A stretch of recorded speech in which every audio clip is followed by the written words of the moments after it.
Welcome to another episode of the Bandwagon podcast. And today, for me, is a very personal one. The reason why I say that, if you follow the Bandwagon and my journey, I often talk about Handsworth and my growing up in the area that where I was with friends and a bungalow involved. But today, I'm joined by probably one of my longest and closest friends from childhood. I always remember my first best friend that I wrote my first Christmas card to, like at infant school. So to see where he's come from, and that I talk about UFC and mixed martial arts in general, but people need to know and get to know Kamby, who's joined me today.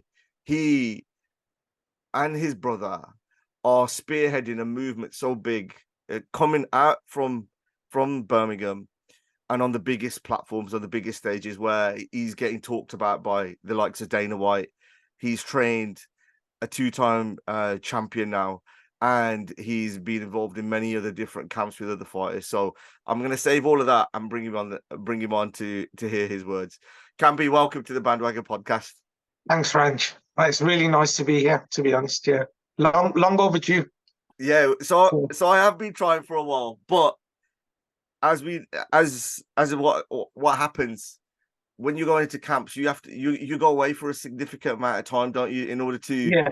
to kind of acclimatize and get the fighters ready. Is that right? Yeah, 100%. It depends on where we are and what kind of event's on. Especially for a UFC event, then we'll spend out a couple of weeks out in whichever destination we're at. Most if it is in like something like the States, especially like the one we had in Utah, we did have to go out. I don't think we spent enough time there, to be honest, but we are out there for a couple of weeks minimum.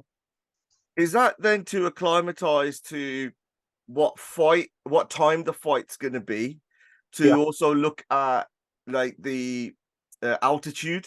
So it's Yeah. some fighters can majority of fighters suffer really when they train or they 100%. perform at higher altitudes. Yes, 100%. Ranj, it's no joke actually. I've always not underestimated it, but I never took it as serious as when I was in Utah for the title fight for Leon, and I realized that, man, it does play a big role. I think the whole camp suffered a little bit being out there, being with the altitude being so high. We're not used to that, obviously, in England. West Brom's pretty high, man. Especially on Grafton, or you can see the Albion True, You see true. you see Villa Park and Blues if you look far enough. You're right, man. You're right. But yeah, it did make a difference. I think we all were a little bit. I remember the first few days I was there, and we started our training. Even I was a bit under the weather, and I did feel a little bit. I mean, everyone was just gassing out. It's weird. It definitely affected Leon. I don't know if you watched the fight. He was shattered, and 100%. Like a week before, he felt a little bit unwell. Sorry, excuse me, my camera's bouncing a little bit. I went and bought this thing out just for you, yesterday. Look at that. You see that? That's the quality of guests now we get. They get the old equipment just to make sure that they're working. I didn't know what I was looking for. I was looking for like a tripod. I was asking everyone for a tripod. Thought I'm going to be a cameraman. Yeah. Yeah, it did definitely play a big part. And so that's the first Usman fight, right? It was, yeah. And that's where obviously the head kick. The head kick. Yeah. He was having a bit of a tough time prior to that. But the thing with Leon is you can't ever rule him out. He's always switched on. He's a pretty special fighter, to be honest. When you, because obviously that was, and you've obviously given a little bit of a background in terms of what his conditioning was at that point. When you were preparing for the second one, which was going to be at at the O2 in the UK in London, you've got home crowd pressure, and then sometimes like to actually defend the title is really when you win it, because like the first time 100%. it could be kind of luck, it could be anything, but to Yeah, defend it is like another win again, isn't it? So how did you 100%. then have to prepare the camp from that side, knowing that, and just to we've come around it the wrong way in some ways, but Kamaru Usman is one of the best wrestlers that have been in UFC, and Yes. the UK doesn't predominantly have massive a wrestling kind of background. How Yeah. difficult was it then to kind of teach him those methods in order to make sure? Because Usman didn't really have to use his wrestling much in the first match, because Yeah. he Yeah. wasn't troubled by Well, it. he wasn't, no. And to be fair, Usman was taking Leon down with ease in that first fight. I mean, Leon is a good wrestler. We've been working for quite a lot of time. You know, just that fight didn't show it.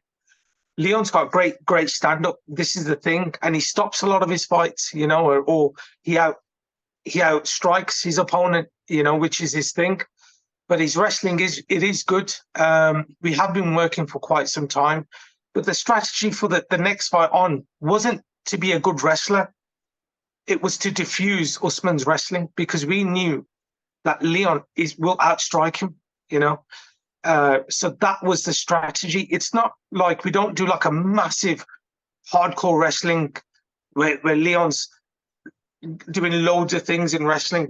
I narrow it down, and I work a certain strategy, and we work around that.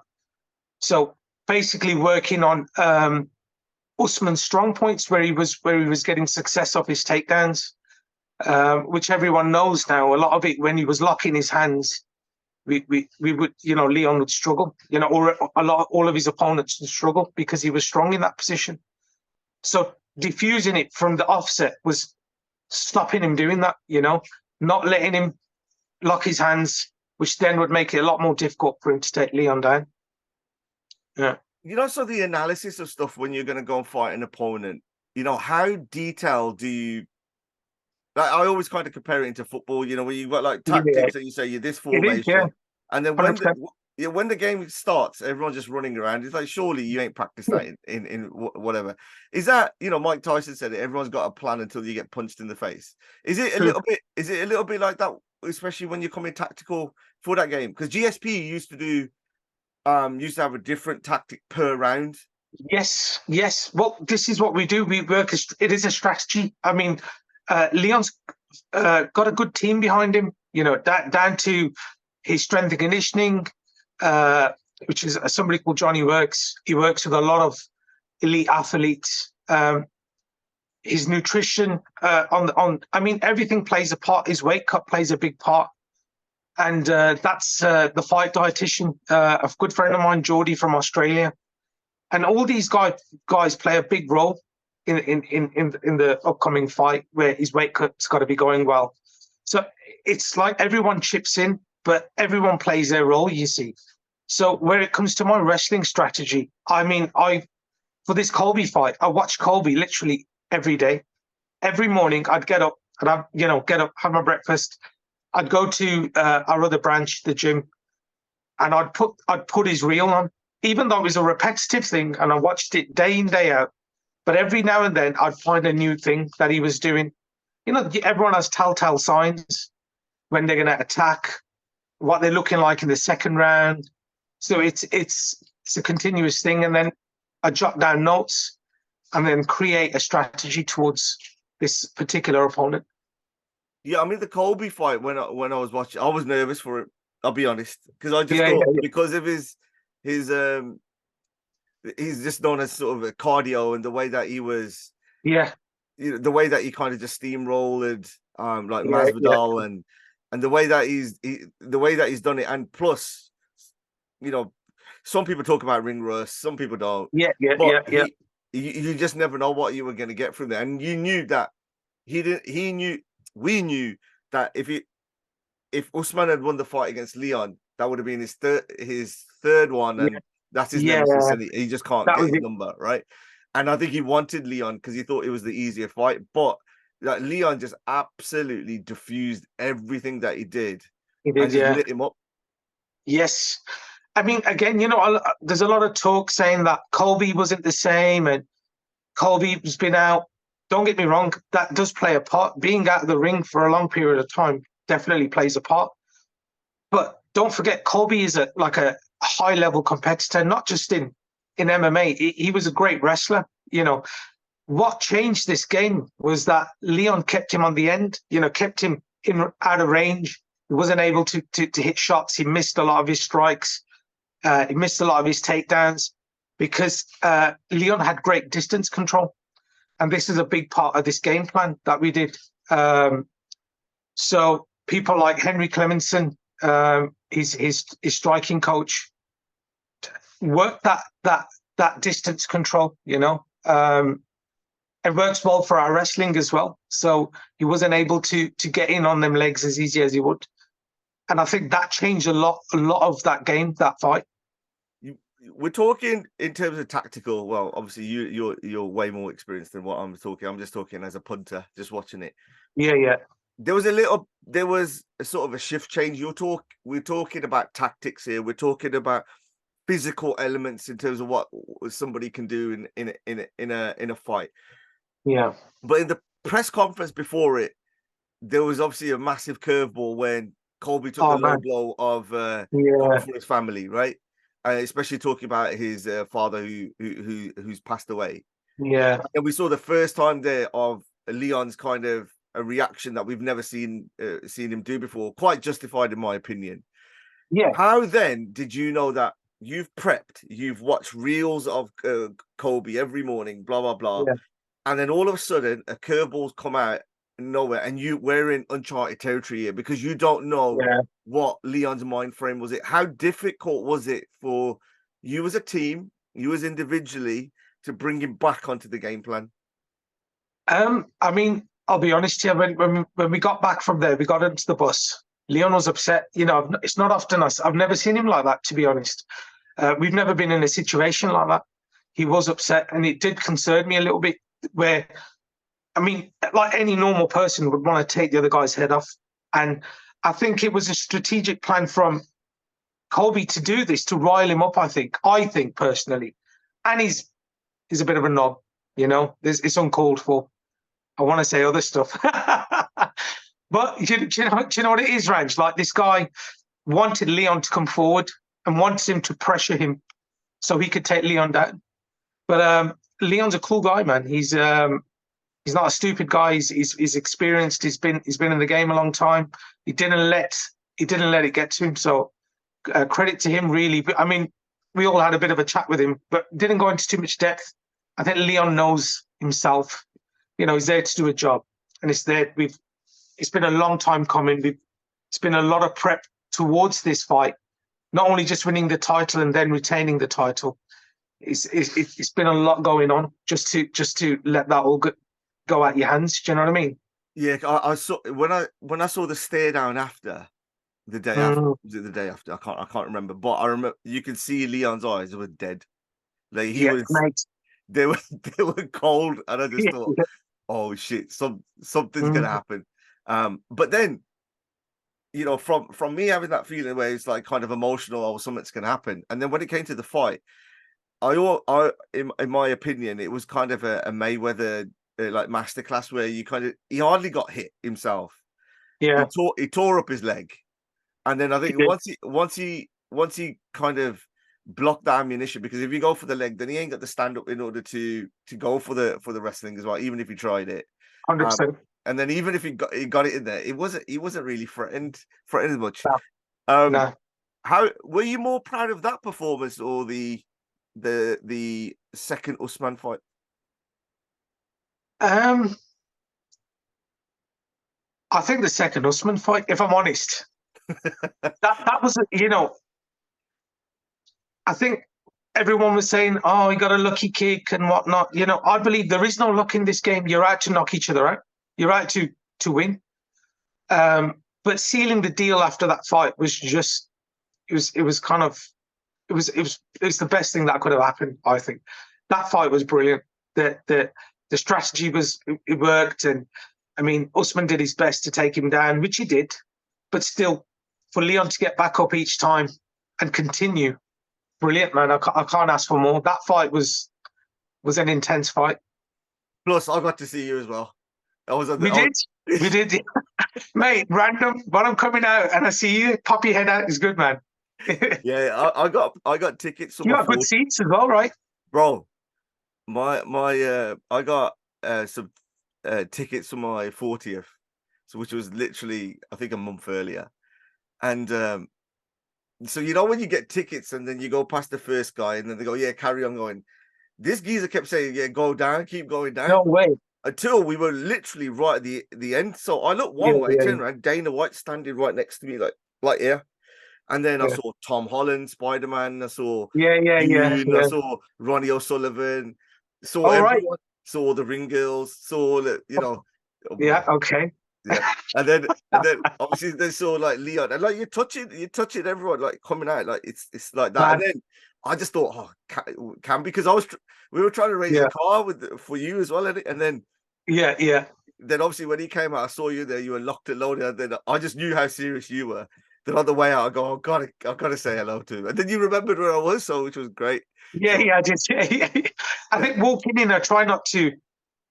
It's easy to get roped up into that moment. I'm trying to stay, my head clear, and because it can be quite overwhelming. But you're not that kind of guy anyway. Have you? Like quite easily, in another way, like in terms of the access and the things that you've seen.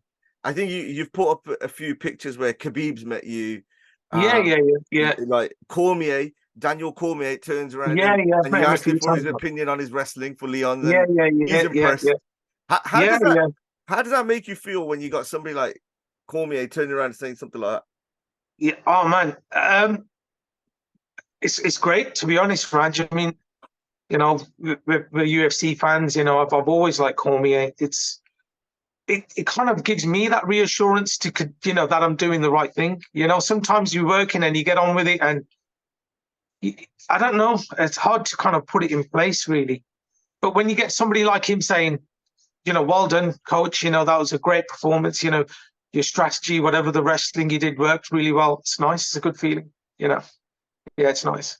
So what we're going to reassure everyone is kind of moving forward is the content, the behind the scenes with Cam is going to be, we're going to get sort of more of insight knowledge. So you will see all these backstage stuff a lot better going forward. Is that right? Yeah, Cam? Yeah. Fine. More or less. Yeah, because otherwise it's normally me sending voice notes and stuff like that, going, oh, just hearing him, he's okay, he's still there, because to see you on screen, it's just a mad. And I just want to go back to this now, where from a historical point of view, is like, how do we get a guy from Handsworth ending up in a ring in the UFC and not know?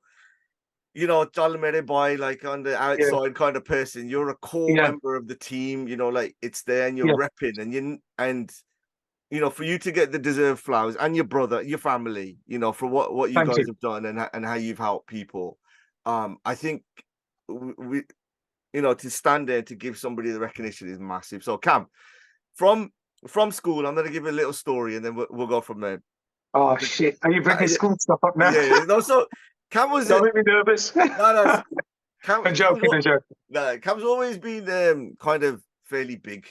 Like now, like a lot of people can hide behind you, but we were able to hide behind you back then as well. So if there was any kind of trouble, everyone used to kind of go to Cam to kind of sort it out. Oh, right. Yeah. So, yeah. I'm just gonna say it, isn't it? But your dad was. We always knew, and everyone around the area, your dad was the wrestler. So how did he get into from being in India and then having what was his wrestler name? Mojo or Mojo? I can't remember. Mojo, yeah. Mojo, did you listen to a podcast? Say again? Did you listen to another podcast? Because my brother mentions it. Yeah. Oh, bro, don't you worry. Yeah, good. Yeah, it was Mojo. Yeah.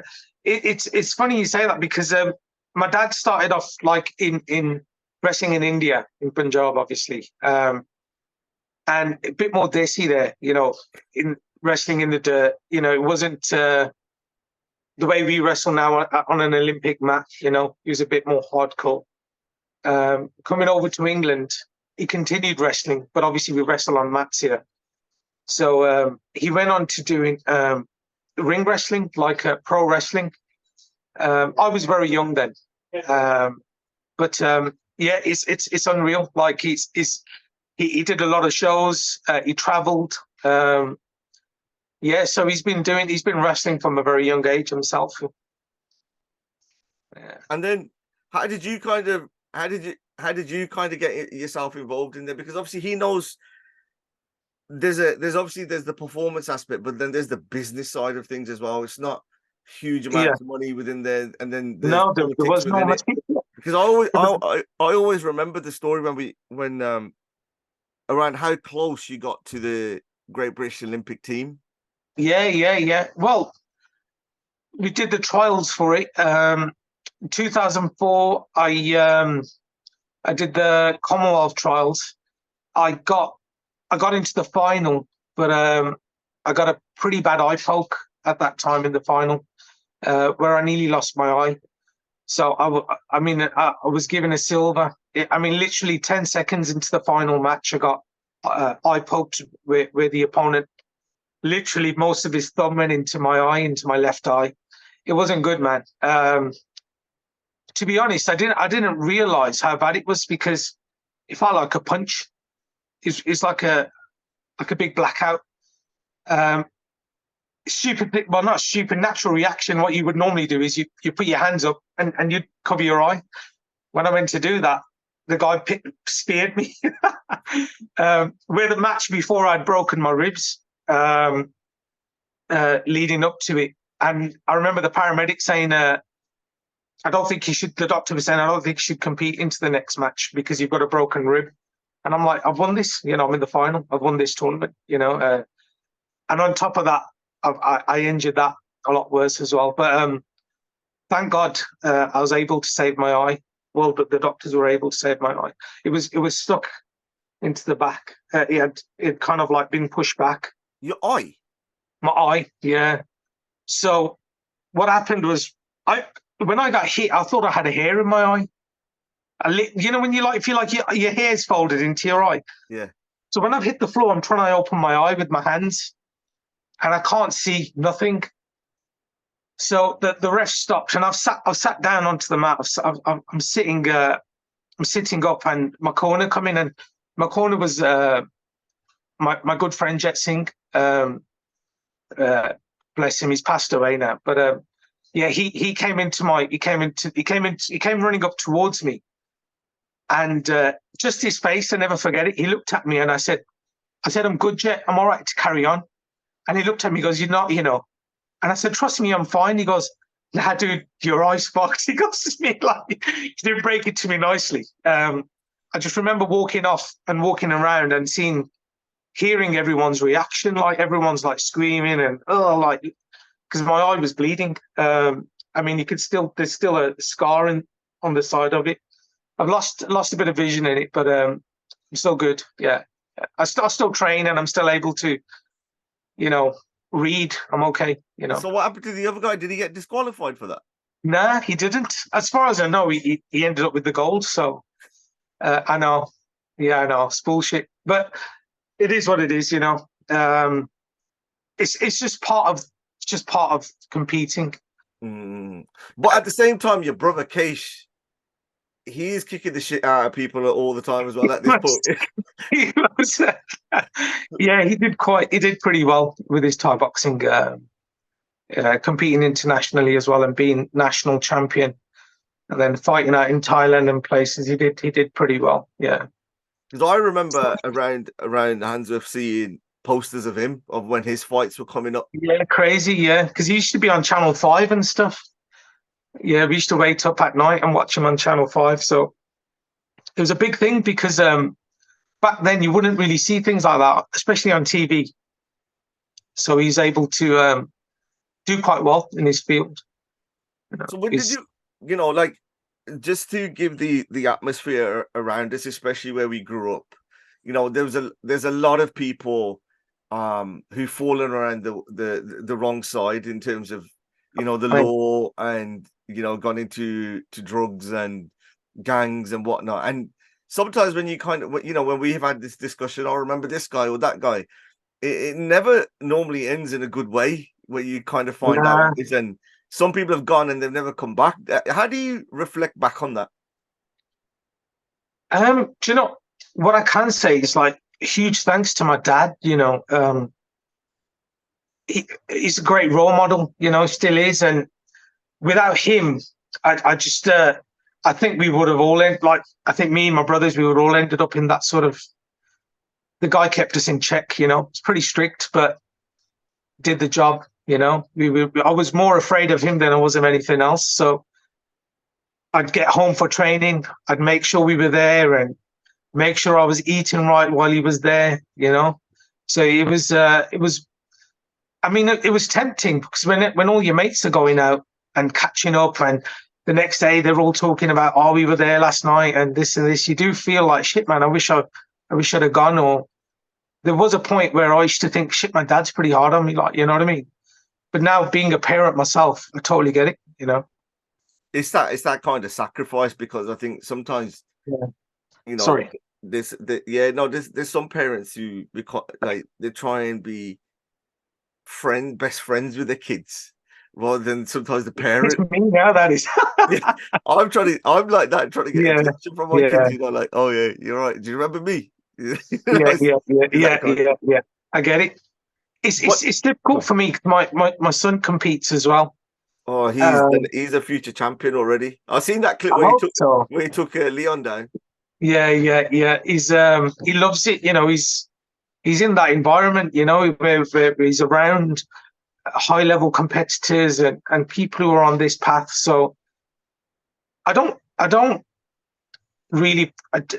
He turns up to the gym and he does his classes. I don't push him as much as maybe I could. I'm trying to stay off him until he's in his teens, and then I could worry about how much I'm going to push him. But he's here like 5 nights a week. He's doing a lot. Like, yeah, literally, he's doing a lot.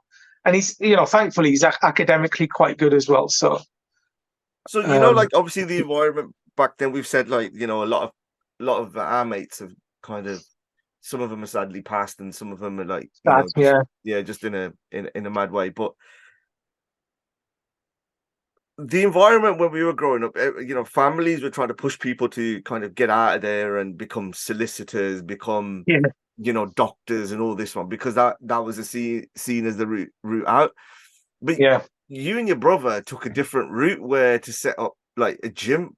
What was the pressure like in order to make that decision rather than going down the more traditional routes? The fortunate thing with us, like my dad was a sportsman himself, so he kind of he was very supportive of it. I think the way I went about it was probably the long route. I'm a bit stubborn.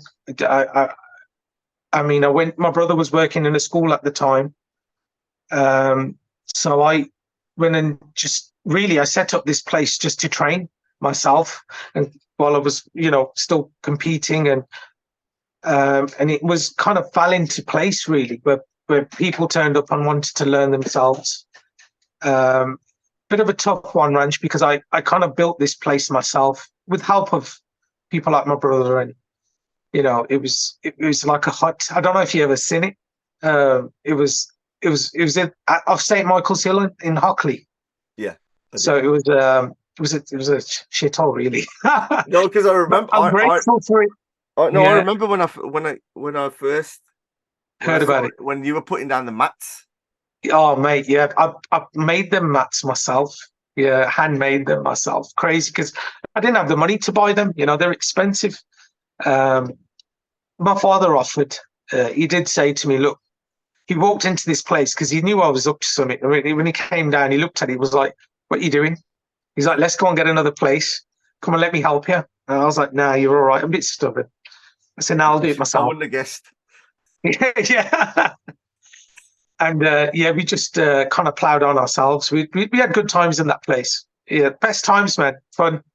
So that's where like Fearless MMA was born. Yeah, it was. Yeah, it was. Yeah, we were training alongside some friends as a mutual agreement where we were all training and chipping in, but it didn't work out, which at the time I took it as, well, that's a bit unfair, you know, but I can't tell you, it was the biggest blessing I could have to be steered away from one place to then have the drive to do my own, you know. So, and then opening this sort of a super gym as well now in Borsal Heath as well. Yeah, it's crazy. That gym's phenomenal. It's a floating cage, isn't it, in the air? Yeah, it's mad. Yeah. Bit scary for some people though, because you're quite high up. Yeah, but it looks like something out of Mortal Kombat or something. Yeah, because I remember because just give the handle on Instagram for people. Do you know it's Ultimate 18? Oh, I don't know. Ultimate, it's UFG Ultimate Fitness. Yeah. So and there's a guy in that page who does some training and he puts little clips up. Ibby. Yeah. Is it a short guy? Yeah. Yeah. He's one of the business partners. He's my business partner. He's nuts. His fitness training's nuts. I watch his routine and I'm puking. Yeah. He's the owner. He's one of the owners. So we work together on it. Yeah, his fitness training's crazy. It's crazy. I mean, he's put me through a few sessions, and honest to God, I ain't moving for a few days. Do you know what I mean? When he's walking around on the gym floor, I duck and dive him, man. I avoid it because if he finds it, he's like, "Oh, we're doing this now," and I'm like, you get pressured into doing it. He's no joke. Oh, he is no joke. He is no joke. Yeah. So how with the balance in terms of like what from a business point of view, you're involved in other projects that are as well now, and you've got some in the Middle East. And what's your plans and the ideas for that? Bit under wraps at the moment, but yeah, I've been traveling up to Dubai, and I was in Saudi Arabia last year. I'm back in early this year. The plan is to hopefully get a nice setup out there, because you don't have to go into too much detail. I don't want a phone call after saying Ranch. Yeah, I know. I just expose everything. Nah. No, we're in talks and in plans at the moment. There's a lot going on here in the UK for us as well. So I'm grateful. We've got a really strong team behind us. Great coaches. Great leaders, you know, people who we've got on board, people who have been with us from then, like Ams is here, Coach Ams. You won't ever hear of him because he's very quiet. He stays in the background, but you know, these guys are the guys that the gym's built on. You know, Simon, you know, all these guys that without them there'd be no Fearless. You know, we've just a question really on this. You talked about your dad's upbringing in Punjab and the way that how wrestling was more. You've seen like kabaddi the way that it is now, especially like grappling. Why haven't we seen those guys breaking into the mainstream? Because it's in the blood, it's in the ground. Yeah, you know what? It's funny you say that, Ranj. We talk about this at the club. You know, I just think the upbringing is. And especially now, with a lot of people mollycoddling kids and don't want them doing dangerous sports. This is seen as a dangerous sport now, even though I think it's one of the best things you could put your kids in. You know, I mean, it's done wonders for my son. Just generally at school as well, his discipline. It does. People think of the opposite. You know, I have phone calls saying, "Oh, will he use this out on the street?" And we've got to really fine structure here where we teach the kids and we make sure we explain that this is for the club and this is a skill. You know, we don't use it outside. You know, it's very important. It's a great structure that we have. I think in our community, I think I don't know if it's frowned upon. I try and encourage it as much as I can. But it sounds a bit biased as well because I run a business. People are probably thinking, is he trying to bring people over to the club? It's not. I'm happy for them to go anywhere, you know, as long as their kids are doing something, taking care of their health as well. Especially, it's probably with the way things are going now and the kind of foods kids are eating is so important. Yeah, you know, my son was doing jiu-jitsu, and I know, Yeah, then the way that I seen him, like sometimes I'm just in the kitchen and just Yeah, grab your leg. yeah, that's it. And then Yeah. I look out, and then he's in the garden doing like press ups and doing all these things. No And so way. I haven't like had that Yeah, chat with him to say, to do this. It's that's mad. his own kind of his own attitude around it, and I think 100%. that as a parent to see and taking the health as wealth is massive.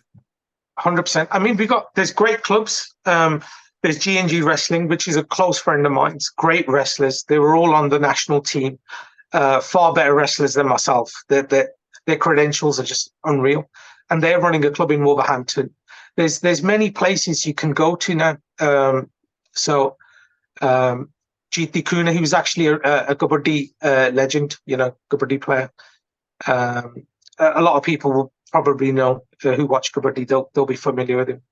So, I mean, these guys are running their club in Wolverhampton, doing really well. They've got one of their nephews is now a bronze medalist in the Commonwealth Games. So the credentials are really high. There's accessible people that you can go to, to take your kids or to take your, not just Fearless. There's so many places, When you're in the kind of what's the biggest difference that you see when you're going from, methods of training, when you see what you do compared to some of the other fighters and the camps when you're around some of the at UFC? Yeah, lots changed, Strange. The science behind the training's changed, the food, everything's changed. I think we did everything pretty desi, I'll be honest here.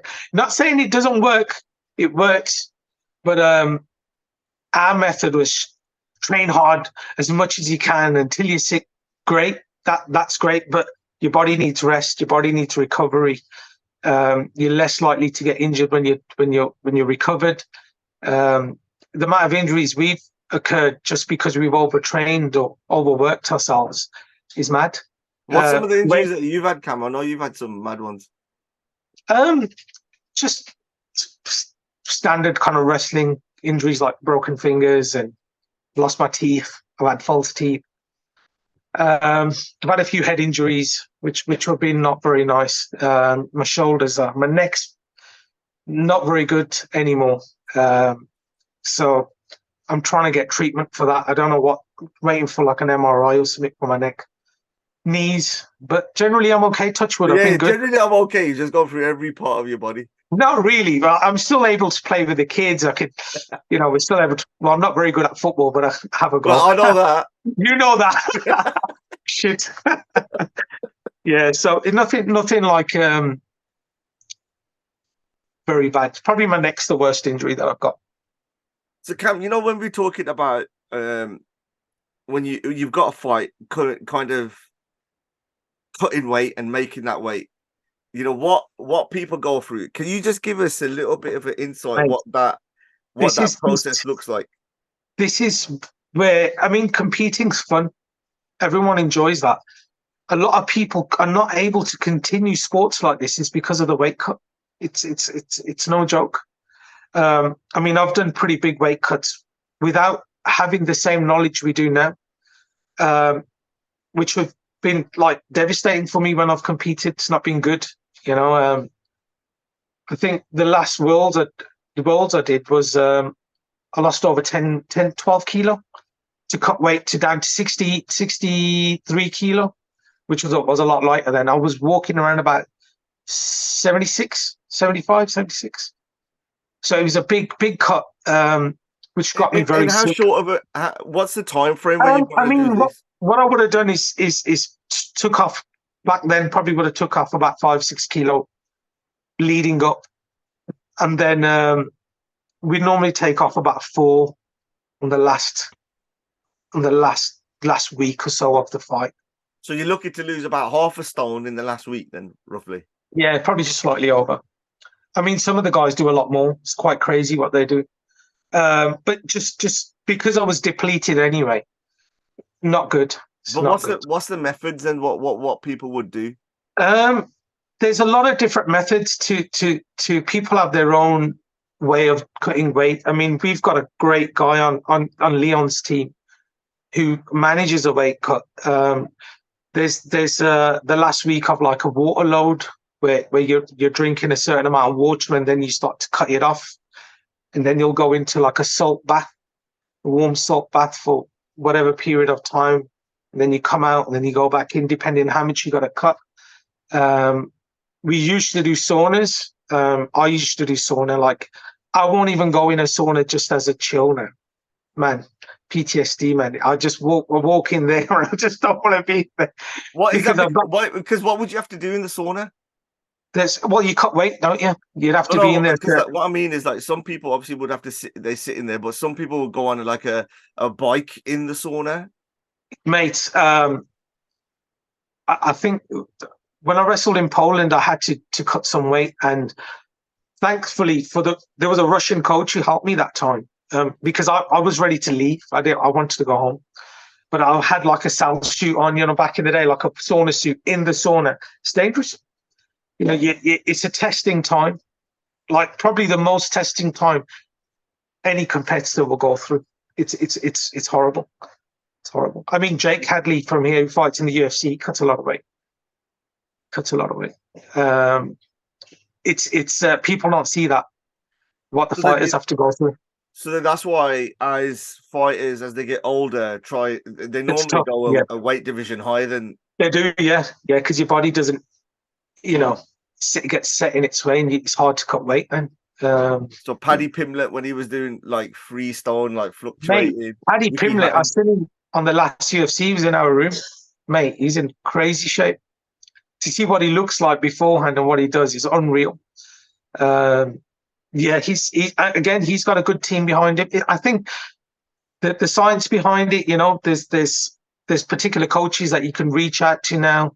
I mean, the food that Leon eats on the lead up to his fight, it looks like he's in a restaurant, mate. It's lovely. Yeah. It's like Geordie, the guy who does this weight cut. I mean, obviously he cuts off as he gets closer to the time, but on the lead to it, he still eats, whereas we were not eating for ages. Do you know what I mean? Yeah. So where'd you going to get your energy from? Do you know what I mean? That's what I mean. Like, I feel like if I take a vitamin tablet that once a week, I feel great. But the cost of all those tablets and supplements and all that is just madness. So when when Leon, when he was having all of his camps cancelled or his fights, that money is just dead money as well, isn't it? True. Yeah, it is. Yeah, it is. It's tough because he's prepped, he's led up towards it, and when it's cancelled, it's a bit of a hit, So, it's things are better now. There's a lot more light on weight cuts, and because there's been a few like bad things happen to people, so I think it's a good thing. A bit more awareness on that. Yeah, because you hear Rogan sometimes where he's talking about more weight divisions, or like with PFR where they use kind of hydration test, or ONE FC. I can't remember which one of them. I think it's important because even the UFC, they don't allow IVs or anything like that, and I think they should, because it's the safety of the fighter. I mean, we've had a weight cut in here, and it was an amateur fight actually, so I didn't monitor this. The person did himself with some of the team, and because he'd never cut weight before, it didn't go too well for him. So again, thankfully, I've got good contacts and great people around us who kind of helped me and guided us through it. I mean, we had to cancel the fight because safety, because he wasn't able to compete. But it's not good at all. So Cam, like, was there anyone that you've met where you got kind of starstruck when you were there, like, oh my God, I'm actually with this guy? I like Dana. I do. Seeing that, I'm trying to, from me being a competitor now to becoming like to being a coach, and now like trying to be a businessman. I don't like to say I'm a businessman because I'm not. I'd rather have the status of a coach. Seeing what he's done with the UFC and where he's taken MMA to is unreal. It was really nice to see him, to be honest. Even on the last show, I had a bit of a chat with him. He's lovely. Yeah, he's a top guy. and seeing that we're now launching our own fight promotion, you know, he's somebody I look up to.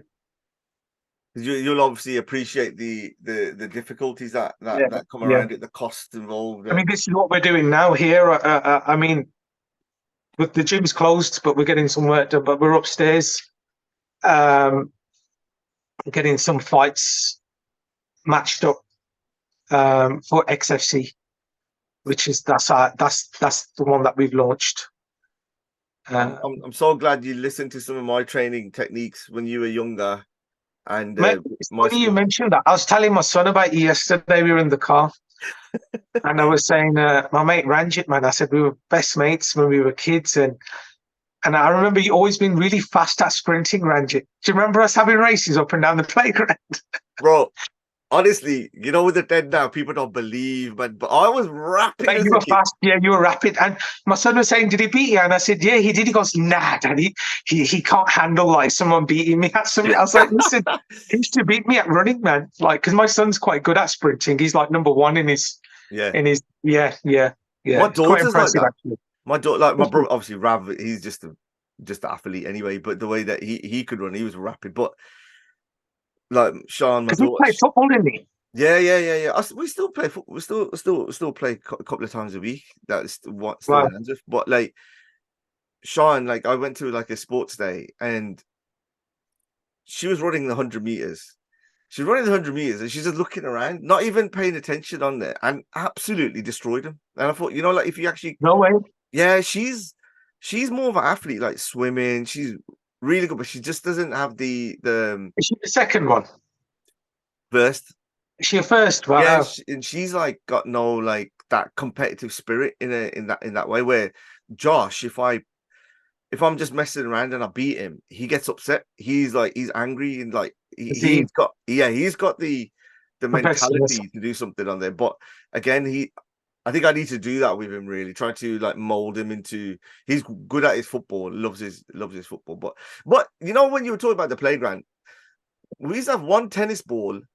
You know, like 3 classes, and then the only thing you had to do was run the races. We had no. Yeah, I know. Good crazy games we'd play. You know, just running games, chasing each other. We did keep ourselves busy. Yeah, I think so. Like I was actually thinking about it like a couple of weeks back where we used to get lunch money. We never used to eat. I know. We were too busy playing. Yeah. It was just like mad. You just used to run. People used to run full pelt down around the playground, ready to hit people. I know. Or we sound really old, you know, Cam. We're not that old. I don't feel that. Yeah, that's because you got access to all the medication. That's why. But God, mate, I barely take a vitamin nowadays, honestly. So you know. What does the kind of next 6 to 12 months look like for you as well? Because I know, obviously, I don't want you to go into the names and that, but I know you've told me like who's been hitting you up and stuff like that. Is there anything you can say, or what the plans are looking like? I think, it's I got a busy one next year. We'll be traveling a bit more. I know Leon's got a few fights coming up. I think they're looking quite early for Leon again. So. I think there was rumors around the UFC 300, possibly. There is. That card looks pretty sick, though. The one that Dana's just mentioned. Yeah. So, do you reckon they'll get Conor in for the main event for that? I think they will. You know, I know he's been training. What do you think the future looks like for Conor? Because I was, you know, his rise is so major. It's off the scale, and what he's done for it's a different level. The sport, you know. He's created businesses for people. Like, what do you think? Yeah. What do you think the next bit looks like for him? I don't know, to be honest, Ranch, because he's quite live, isn't he? He's unpredictable. You don't know whether he's going to fight or not. You know. I hope he does. It'd be great for the sport. I mean, I'd watch it. You know. What weight and have you seen him? Because the last time I seen him, he's jacked. He's massive. I think he was jacked, and then he's for his film. I think it was the Roadhouse. Oh, was it? Yeah, I think that's what it was for. And then obviously he needed the stuff to help recover from his leg, which I think is right. Then I think since he's obviously entered the pool, and they tried to do I him know there, he's a bit didn't of a they? party guy, isn't it? He's a bit Yeah, of a they used to party. do like all the USADA. Listen, man, with that kind of money, look, we've got like lemonade income compared to him, and we still go out Yeah, for skills, give it loads. You know what I yeah. mean? So He's on another level. he's got like what do they call it? The fuck you money, and he's still Yes, doing this. I just want it wherever for me personally for that story. I think it needs to. I think he needs a few. I think he needs the wins and that just to he kind does of need a win. go off He to the does need a sunset win. because then I think that story deserves a happy ending because then it just paved the way for so many other people. But you can obviously tell like he'll be fighting in his 50s doing all these exhibition fights. You can just I see. know. Yeah. I mean, I don't know. I don't know what his training's like or what kind of training he's doing. I know. I was with his coach. I seen his coach. It was earlier this year. Was it in Utah? I don't remember now. I did see his coach. Coach Kavanagh. Yeah, I think Kaish was with him as well because Jake fought a while ago, and I think Kaish seen him then as well. I don't know what event they were at. Yeah, but I mean, I know his manager, Audi. So, but I wouldn't ask. Yeah, I yeah. feel like asking him sometimes. I feel like sending him a text and say, "Yo, what's going on there?" No, you just But, say, listen, does he need some help with some wrestling? no, I wouldn't do that. He's got great coaches. They got access to like a lot of the coaches in the States and stuff. So Have you ever thought of going to Dagestan and see what them geezers do? Because think that, when you're talking about it's kind of like the desi kind of training. You know yeah, that we yeah, used to yeah. do some desi stuff out there, running up the Mate, mountain. I ain't been to Punjab in God knows how long. What am I going to do in Dagestan? They might bring you in for a camp. I don't know. They got great wrestlers there, and Is it they not ain't gonna Cormier? put me. Because Cormier, he gave an interview where he said that he sent all of his students over there for 2 weeks in Dagestan. I know. The level of training's mad. The plan is to send my team to the States next year just for like a camp, things that we used to do. Not only just for the training, just for the experience as well. Because some of my best memories are in like camps and stuff like that. We had a lot of fun and training was tough, but when you look past all that sort of stuff, the actual experience itself is great. So I want my son to, excuse me, have a bit of a taste of that. He's quite young yet, but I mean, he could always do like a kids camp. They do like really junior camps and stuff. We need to He's touch only, on trying to help him, innit? Let me know, innit? yeah. I Do think I you're do? older We'll than me. all go. Me and you have a laugh. We'll leave them training. I think you're older It's than funny you me. say that. I remember my coaches just chipping off on the evening. And now I get it. You know what I mean? We're them coaches now. We want to kick back and have a bit of a laugh. So, That's brilliant. but, And like I know you're busy. I know you got building, and I know you got cages being made right next to you, literally. yeah, it's mad what's happening up there. No, I just really appreciate you taking time for this, and I Oh, know mate, how. it's long overdue. I apologize. It's been so long because I'm Nah, always something going on. We I get called know. up somewhere or Yeah. No, but so. just like from a role model, from where we've come from, and especially where you've come from, and the dedication, because it wasn't easy. Like No, it at that wasn't. age, is especially younger, you keeping and discipline. I know you sacrificed a lot as a kid, and then to see you on those biggest stages, I don't think I've ever been happier for somebody else. Oh, that's kind, Raj. Yeah, like from the way that you've done it, and Yeah. I keep banging about you on my Insta and the Oh, bigger profile that you're gonna get, because I don't think because you're repping us, you know what I mean.